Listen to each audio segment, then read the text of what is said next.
अनमोल मोती कार्यक्रम में आपका एक बार फिर स्वागत है। ओम शांति।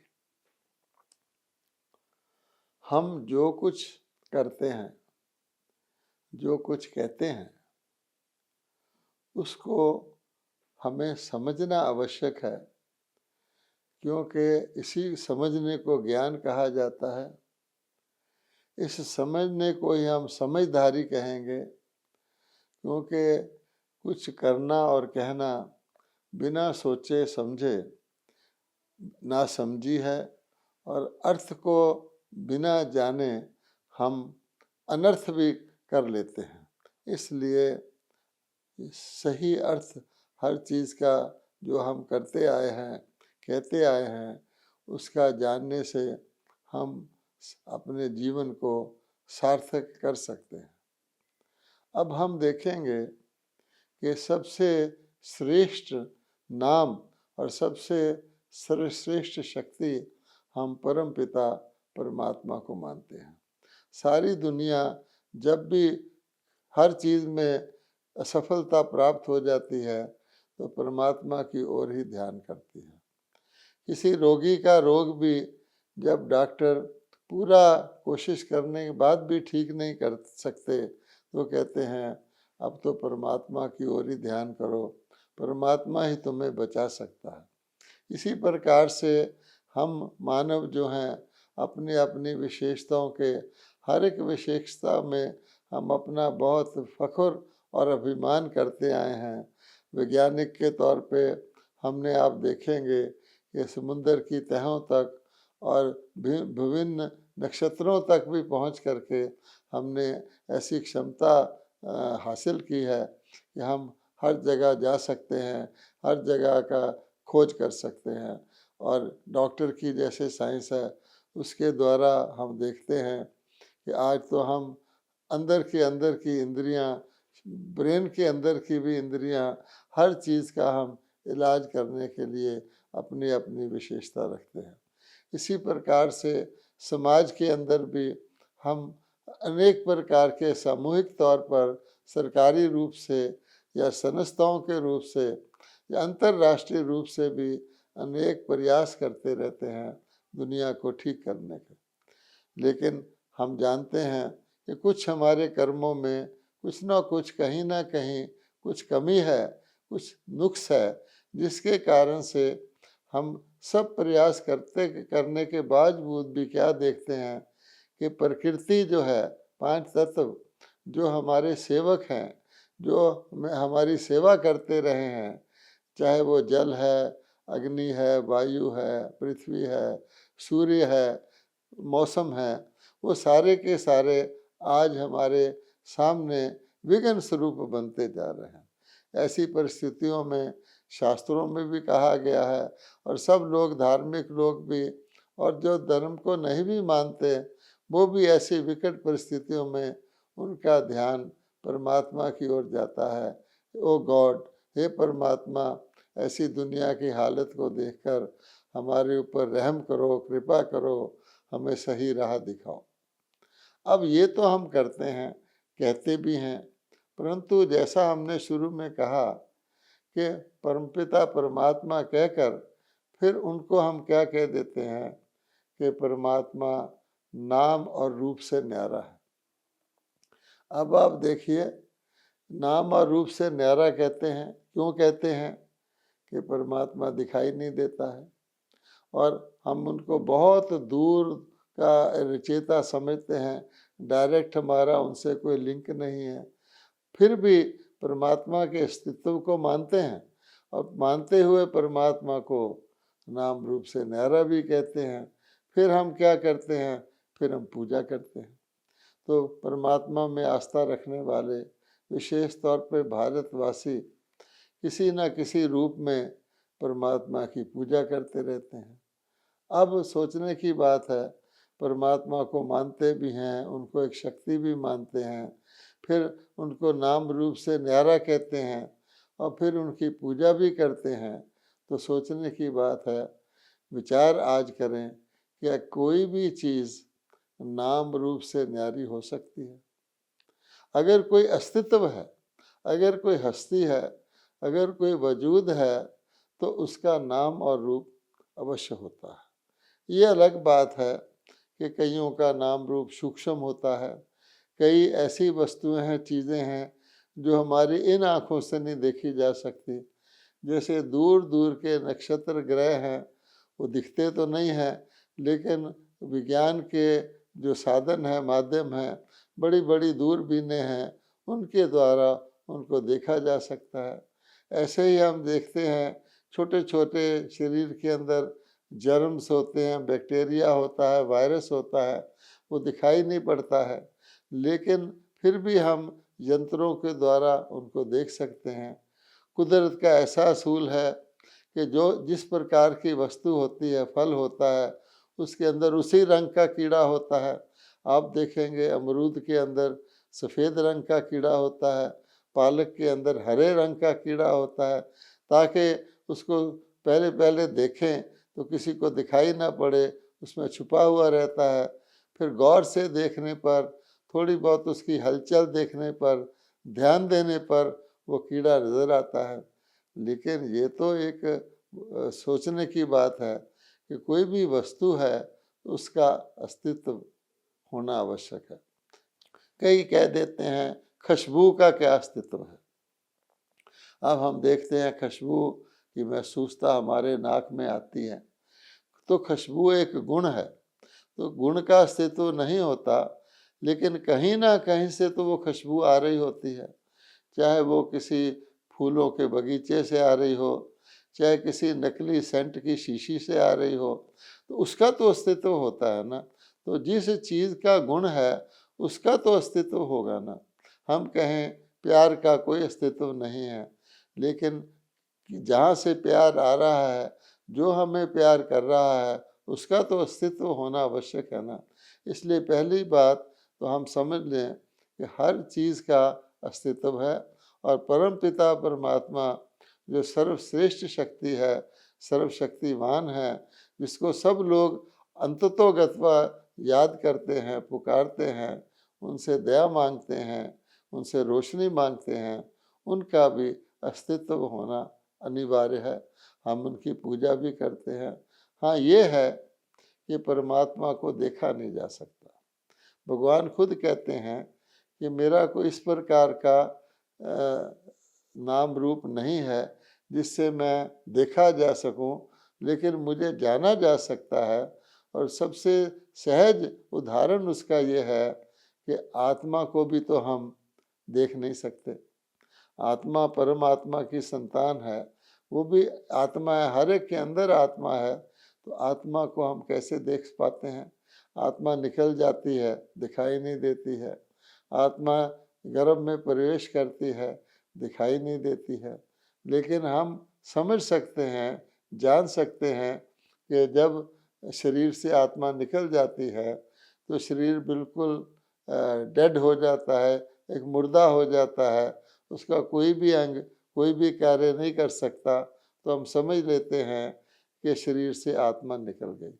इसलिए ये कहना कि परमात्मा नाम रूप से न्यारे हैं, ये बात नहीं है। उनको जाना जा सकता है, उनको समझा जा सकता है। हम ये कह सकते हैं कि आम संसारिक वस्तुओं की भेंट में, या सूक्ष्म चीज़ों की भेंट में, या बहुत दूर रह वाली चीज़ों को जिनको हम यंत्रों के द्वारा देखते हैं, उनके भी न्यारा रूप जैसे आत्मा का रूप है, तो परमात्मा नाम रूप से न्यारे नहीं हैं, परंतु परमात्मा का नाम और रूप न्यारा है। वो सबसे न्यारा है और सबसे प्यारा है। और फिर एक और बात लोग कह देते हैं, एक तरफ कहते हैं परमात्मा नाम रूप से न्यारा है, और दूसरी ओर वो ये भी कह देते हैं कि परमात्मा सब जगह है और सभी नाम रूप परमात्मा के हैं। अब ये दोनों बातें एक दूसरे से बिल्कुल विपरीत, और जैसे रात दिन का फर्क होता है, ऐसा इन दोनों प्रकार की मान्यताओं में फ़र्क है।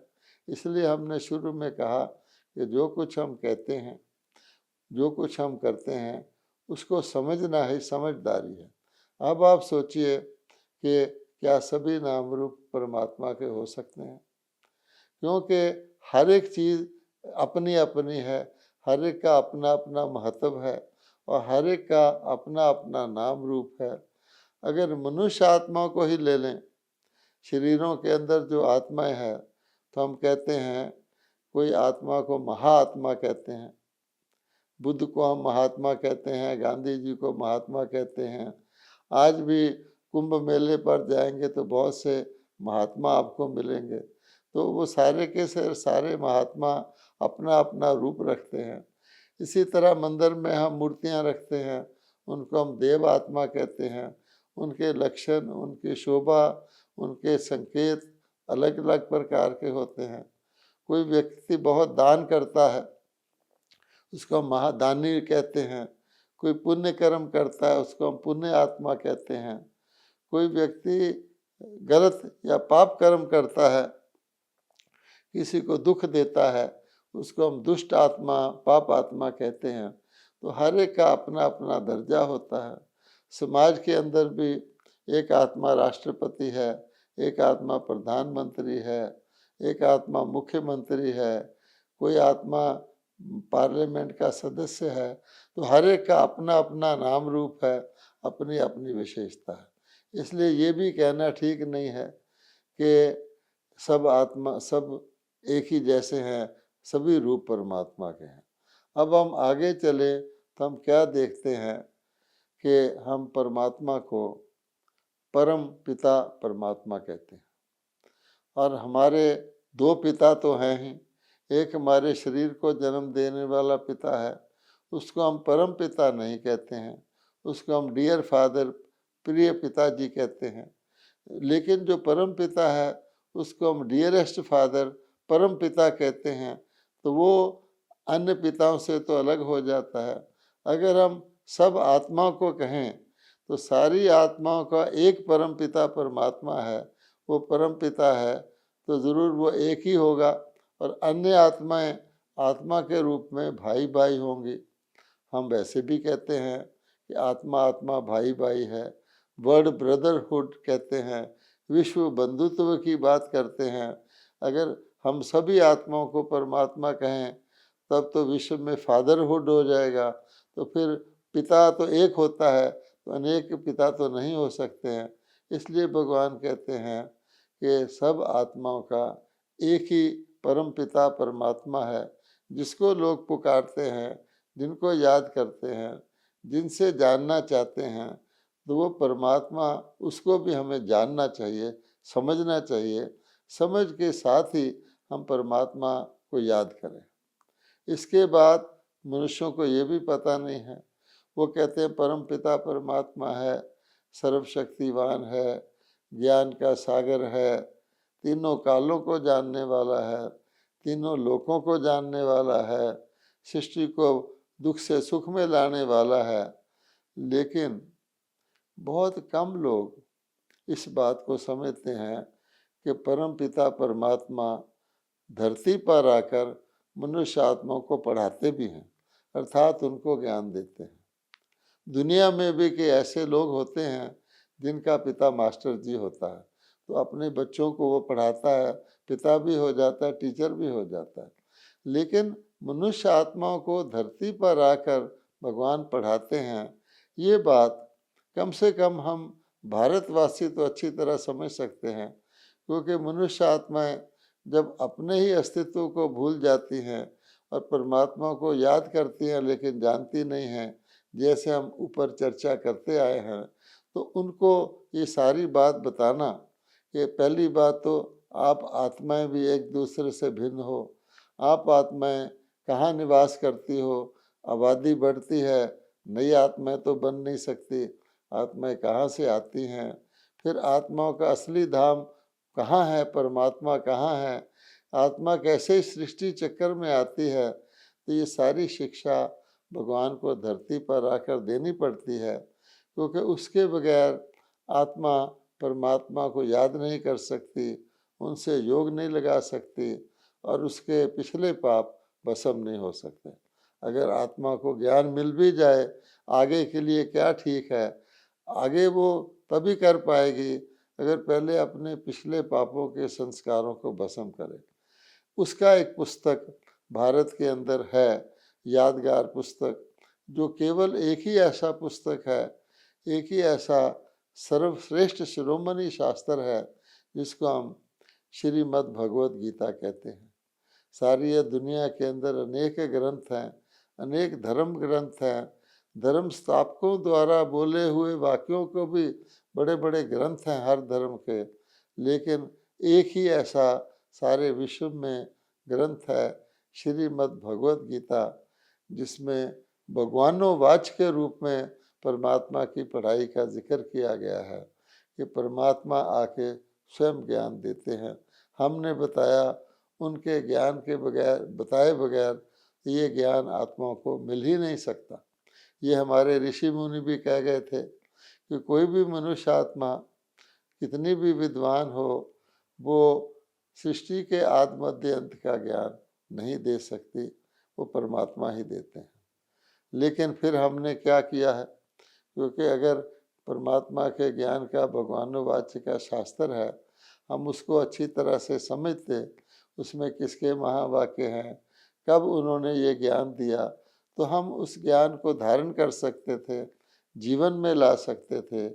लेकिन फिर हमको ये समझना पड़ता है कि भगवत गीता पर, जो भगवानोवाच की गीता है, जिसके हर श्लोक में भगवानोवाच कहा गया है, उस पर गीता ज्ञान दाता श्री कृष्ण जी का नाम डाल दिया गया है कि श्री कृष्ण जी ने गीता ज्ञान सुनाया था।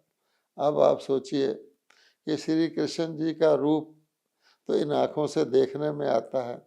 आज भी श्री कृष्ण जी की मूर्तियाँ, श्री कृष्ण जी का स्वरूप नाम लेते ही सबके सामने में आ जाता है। तो फिर परमात्मा ये कैसे लोग कहते हैं कि नाम रूप से न्यारा है? अगर वो नाम रूप से न्यारा है, हमने बताया कि नाम रूप से न्यारा नहीं है, उनका नाम रूप न्यारा है। न्यारा का अर्थ यह है कि सीधे स्पष्ट किसी को दिखाई नहीं पड़ता, लेकिन श्री कृष्ण का तो रूप इन आँखों से देखने में आता है। उनका नाम भी श्री कृष्ण सब लोगों के लबों पर है। इसलिए परमात्मा अगर नाम रूप से न्यारा है, तो फिर श्री कृष्ण भगवानोवाच कहने से श्री कृष्ण को कोई नाम रूप से न्यारा तो नहीं कहेगा। तो जो परमात्मा का सूक्ष्म आत्मिक रूप है, वो श्री कृष्ण के मूर्ति या उनके चेहरे पर तो लागे नहीं होता। अब कोई ये भी नहीं, श्री कृष्ण कभी नहीं कहेंगे, जैसे गीता में कहा गया है कि सब चीज़ों को भूलकर, सब धर्मों को छोड़कर मुझे याद करो, सर्वधर्मान परित्यज्य माम एकम शरणम व्रज। अब भगवान श्री कृष्ण को तो सब देख ही रहे हैं, वो तो सबके सन्मुख है। वो कहे मुझे याद करो, मन मना भाव जो हो जाओ, मन को मेरे में लगाओ। ये तो निराकार परमात्मा ही कह सकते हैं, जो इन आँखों से देखे नहीं जा सकते। आत्माओं की तरह जिनको समझना पड़ता है परमात्मा किस धाम के निवासी हैं, हम मोटे रूप से कह देते हैं पार ब्रह्म परमेश्वर, परलौकिक परमपिता, परंतु श्री कृष्ण जी तो इस लोक में हैं और उनका स्वरूप साफ साफ दिखाई देता है। वो ये नहीं कह सकते कि मुझ निराकार परमात्मा को सब कुछ भूल कर याद करो। फिर हम जानते हैं भगवान को तो सब बाबा कहते हैं, शिव को बाबा कहते हैं। बाबा का मतलब होता है कोई बुजुर्ग होता है, ग्रैंडफादर होता है, उसको बाबा कहते हैं। लेकिन श्री कृष्ण जी को कोई बाबा तो नहीं कहेगा। शिव बाबा हर एक के मुंह से निकलता है, यदि भी वो शिव के निराकार रूप को नहीं समझते, लेकिन बाबा कहते हैं। बाबा मैंने पिता, परम पिता। अब क्या श्री कृष्ण जी को सभी लोग परम पिता कहते हैं? क्या बूढ़े लोग, बुजुर्ग लोग श्री कृष्ण जी को बाबा कहेंगे? उनके मुख से नहीं निकलता। और हम देखते हैं कि माताएं तो श्री कृष्ण को बच्चा समझकर गोद में बिठाती हैं। अब देखेंगे जन्माष्टमी के दिन जब श्री कृष्ण का जन्मदिन मनाया जाता है, तो उसको बाल रूप में बच्चा समझकर उनको गोद में उठाती हैं। बाबा तो दूर की बात रही। और फिर छोटा कृष्ण को झूले में झुलाती हैं, तो उस वक़्त वो उसको बच्चे के रूप में, बालक के रूप में देखती हैं, ना कि उनको परमात्मा या बाबा के रूप में देखती हैं। ना श्री कृष्ण उस रूप में किसी को कहते हैं कि मन मना भव, मुझे याद करो, क्योंकि तो प्रत्यक्ष दिखाई दे रहे हैं। फिर बालक रूप के बाद, जन्माष्टमी के बाद हम देखते हैं श्री कृष्ण के साथ रासलीला भी दिखाई जाती है कि गोप गोपियाँ उनके साथ रास लीला करते थे। तो ज़रूर बालक रूप से थोड़े बड़े होकर ही तभी रासलीला करेंगे। फिर हम देखेंगे उस वक़्त भी उनको बाबा नहीं कहेंगे, ना श्री कृष्ण कहेंगे मुझ परमात्मा को मन मना भव हो जाओ, सब कुछ भूल कर मुझे याद करो तो तुम्हारे विक्रम विनाश होंगे। फिर उससे भी बड़े श्री कृष्ण हुए होंगे, फिर वो आगे क्या हुआ, वो कहाँ गए, ये इस बात का किसी को भी पता नहीं। तो इसलिए ये भूल करने से भी हम परमात्मा जिसको हम याद करते हैं, जिसका हम सिमरन करते हैं, बोलते पुकारते हैं, उसको हम समझ नहीं पाए हैं। फिर आप देखेंगे कि परमात्मा को सब भगत जन जितने हैं उनसे पूछो भगवान कहाँ है, तो कहेंगे हाजरा हुजूर है, हर जगह हाजिर है। वो समझते हैं कि श्री कृष्ण के रूप में भगवान हर जगह हाजिर हैं, लेकिन भगवान कहते हैं कि हाजरा हुजूर अगर समझते हो तो फिर श्री कृष्ण की मूर्ति को आप स्नान कराते हो, उसको भोग भी लगाते हो, और फिर आप देखेंगे क्या करते हैं, श्री कृष्ण जी की मूर्ति रखते हैं, उसको स्नान कराते हैं, फिर भोग बनाते हैं, फिर मूर्ति के सामने भोग रखते हैं, भगवान भोग लगाइए, मूर्ति तो खाती नहीं है, फिर उस भोग को खुद ही खा जाते हैं। तो आप देखेंगे कि ये करते तो हैं, तो जैसे हमने शुरू में कहा, जो कुछ करते हैं, जो कुछ कहते हैं, उसकी समझ नहीं है। अब श्रीनाथ द्वारा है, वहाँ पर हम जानते हैं कि कितना भोग चढ़ता है, कितना भोग लगाया जाता है, वो भी उसी प्रकार से विधिवत भोग लगा करके उस भोग को पुजारी लोग या अन्य लोग उस भोग को खा जाते हैं। उस भोग को बाजार में भी बेचा जाता है कि भगत लोग उसको लेकर के खा सकें। तो हम देखते हैं कि हम जो कुछ करते हैं उसकी बात को हम समझते नहीं हैं। इसी प्रकार से देवियों की पूजा भारत में होती है, तो बहुत धूमधाम से 2 बार मनुष्य नवरात्रि मनाते हैं, देवियों की मूर्तियां बनाते हैं, बड़े बड़े कारीगर आते हैं, उनको सजाते हैं, उनको आभूषण जेवरों से सजाते हैं, फिर उनकी पूजा करते हैं, फिर उनका विसर्जन करते हैं, जिसको कहा जाए कि देवियों को डुबो देते हैं। बड़े प्रोसेशन में ले जाकर उनका विसर्जन करते हैं, फिर कहते हैं माँ डूब जा, उसके ऊपर बैठते हैं, और वो उस समय विसर्जन से पहले जो भी उनको ज्वेलरी वगैरह पहनाई होती है वो सब उतार लेते हैं, कुछ लगा रह जाता है। तो वहाँ से वो लोग बहुत से होते हैं जो जिसके हाथ में आता है वो ले जाता है, लेकिन इसको हम क्या कहेंगे, खुद ही देवियों को बनाया, खुद ही उनका पूजन किया, फिर खुद ही उनका विसर्जन कर दिया। अर्थात इसमें हम अपनी समझदारी को यूज़ नहीं करते। सार ये है कि परमात्मा सबसे ऊंचे परम पिता परमात्मा है, उनका नाम और रूप न्यारा है, और उस परमात्मा के नाम, रूप, देश, काल और कर्तव्य, और उसके कर्तव्य करने के समय, इन सब चीज़ों को अगर हम जानेंगे तभी हम परमात्मा को पा सकेंगे, और परमात्मा के द्वारा जो हमें प्राप्ति है सर्वश्रेष्ठ वो कर सकेंगे। भगवत गीता में भगवान ने साफ कहा है कि भगवानोवाच है कि मैं जो हूँ, जितना हूँ, जैसा हूँ, उसी रूप से जो मुझे याद करेगा उसको मेरी प्राप्ति होगी। यूं भी आप देखेंगे, आप किसी को टेलीफोन ही करना हो तो टेलीफोन के अगर 10 डिजिट हैं, अगर 9 डिजिट भी मिल जाए और 10वां गलत हो जाए तो भी हमारा टेलीफोन कनेक्शन नहीं लगता। इसलिए भगवान कहते हैं मुझे खुद आकर के अपना परिचय देना पड़ता है कि मैं परम आत्मा हूँ, मेरा कोई शारीरिक नाम नहीं है। मुझ परम आत्मा का सो प्रदत्त नाम शिव है, सदा शिव है, जो आत्मा के ऊपर ही रहता है। आप मनुष्यों के शरीरों पर नाम है, जो शरीर बदलने के साथ बदलते रहते हैं। मेरा कोई शारीरिक साकारी या आकारी रूप नहीं है। मैं निराकार परमात्म स्वरूप हूँ, ज्योति स्वरूप हूँ।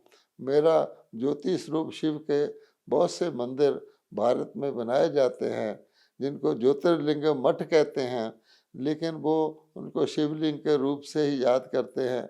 फिर भगवान कहते हैं कि मैं सब जगह नहीं हूँ, मेरा एक देश है जिसको आप परलोक कहते हो, ब्रह्मलोक कहते हो, पर ब्रह्म कहते हो। वहाँ ही आप आत्मा भी मेरे साथ परम धाम में रहती हो, वहाँ से नंबर बार इस धरती पर आती हो। फिर भगवान कहते हैं कि ऐसे नहीं, मैं सारे सृष्टि चक्कर में जब भी कोई मुझे याद करे वो मुझे प्राप्त हो जाता है। हर चीज़ का एक समय होता है, फसल बोने का भी समय होता है, फसल काटने का भी। भगवान कहते हैं कि मैं अति धर्म ग्लानि के समय अवतरित होकर के नई सृष्टि की स्थापना कर देता हूँ। वो नई सृष्टि सारा चारों युग चलती है, 2 युग नहीं रहती है, फिर पुरानी हो जाती है। जब अति पुरानी हो जाती है, यानी कलयुग घोर हो जाता है, तभी सतयुग की स्थापना करने में आता हूँ। तो मेरे कर्तव्य करने का भी समय है। और वर्तमान समय हम देख रहे हैं अति धर्म ग्लानि है, हम नासमझी से भगवान को याद कर रहे हैं। तो इस समय वो आकर के अपना सत्य ज्ञान भी दे रहे हैं, अपने साथ योग लगाने की शक्ति भी दे रहे हैं, युक्ति भी बता रहे हैं। तो सभी आत्माएं जो इस बातचीत को सुन रहे हों, सभी भक्तजन जो भगवान को प्यारे हैं, ब्रह्मा कुमारी के निकटवर्ती सेवा केंद्र पर संपर्क करके अपने सब बातों का स्पष्टीकरण करके स्वयं को और परमपिता परमात्मा को जान करके सदगति को प्राप्त कर सकते हैं। ओम शांति।